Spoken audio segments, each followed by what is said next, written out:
আসসালামু আলাইকুম। উচ্চ মাধ্যমিক ব্যবসায় শিক্ষা শাখার শিক্ষার্থীদেরকে হিসাব বিজ্ঞান দ্বিতীয় পত্রের উৎপাদন ব্যয় বিবরণী ক্লাসে স্বাগত জানাচ্ছি। আমি আব্দুল করিম। উৎপাদন ব্যয় বিবরণীর একটি পূর্ণাঙ্গ অঙ্কের আজকে সমাধান করব। প্রশ্নটি দেয়া হলো, হামিম গ্রুপ উৎপাদন সংশ্লিষ্ট নিচের তথ্যগুলো সরবরাহ করলো। এই হচ্ছে আমাদের তথ্য এবং ডান পাশে দেয়া আছে করণীয়। কতে করতে হবে, মোট ব্যয়ের উপর মুনাফার হার নির্ণয় করো। খ, কারখানা ব্যয়ের পরিমাণ নির্ণয় করো। এবং গ, হামিম গ্রুপের বিক্রয়ের পরিমাণ নির্ণয় করো। প্রথম অংশে এবং আজকের এই ভিডিওতে খ এর সমাধান করব। তৃতীয় ভিডিওতে হামিম গ্রুপের বিক্রয়ের পরিমাণ নির্ণয় করব, যার লিঙ্ক প্রথম এবং দ্বিতীয় ভিডিওতে দেয়া থাকবে।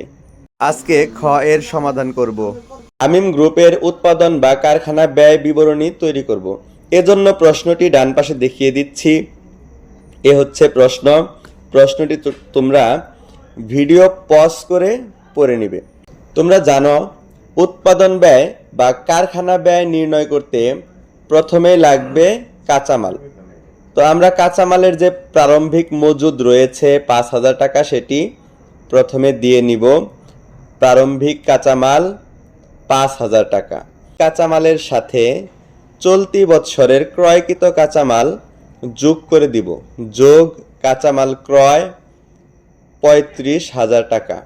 এটা হচ্ছে মোট কাঁচামাল, যাকে বলবো ব্যবহার যোগ্য কাঁচামাল বা কাঁচামালের ব্যয় ৪০,০০০ টাকা। এখন দেখব বৎসর শেষে কাঁচামাল অব্যবহৃত রয়েছে কিনা। সেটা থাকলে বিয়োগ করে দিব, তাহলে বের হবে ব্যবহৃত কাঁচামাল। তো বাদ দিব কাঁচামালের সমাপনী মজুদ। এ হচ্ছে কাঁচামালের মজুদ। প্রথমে এটা প্রারম্ভিক এবং পরেরটি সমাপনী।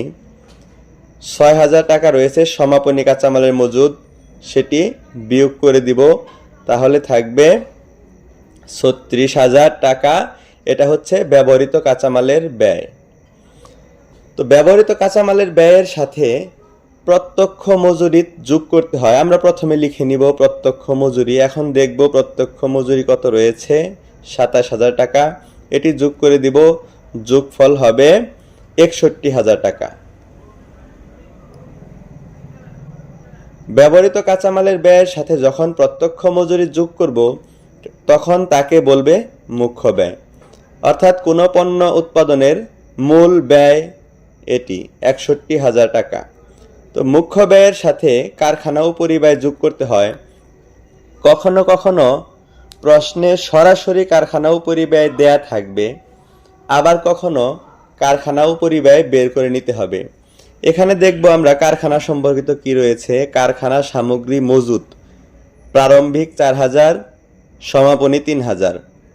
কারখানা সামগ্রী ক্রয় ৫,০০০। এছাড়া পরোক্ষ মজুরি এবং পরোক্ষ কাঁচামাল কারখানা ও পরিব্যয়ে অন্তর্ভুক্ত হবে। প্রথমে কারখানা সামগ্রীর মজুদ যেগুলো রয়েছে প্রারম্ভিক ৪,০০০, এর সাথে কারখানা সামগ্রী ক্রয় ৫,০০০ যোগ করব। সেখান থেকে কারখানা সামগ্রীর সমাপনী মজুদ ৩,০০০ বিয়োগ করব। তো প্রথমে লিখতেছি কারখানা সামগ্রী প্রারম্ভিক মজুদ ৪,০০০ টাকা। প্রারম্ভিক কারখানা সামগ্রী ৪,০০০ টাকা। তার সাথে যোগ করব কারখানা সামগ্রী ক্রয়।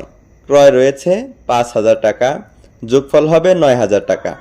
সেখান থেকে বিয়োগ করব কারখানা সামগ্রীর সমাপনী মজুদ ৩,০০০ টাকা, তাহলে থাকবে ৬,০০০ টাকা। এটা হচ্ছে কারখানা সামগ্রী ব্যবহৃত কারখানা সামগ্রী।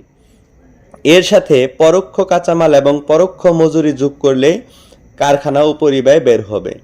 পরোক্ষ মজুরি রয়েছে ৪,০০০, পরোক্ষ কাঁচামাল রয়েছে ৮,০০০ টাকা।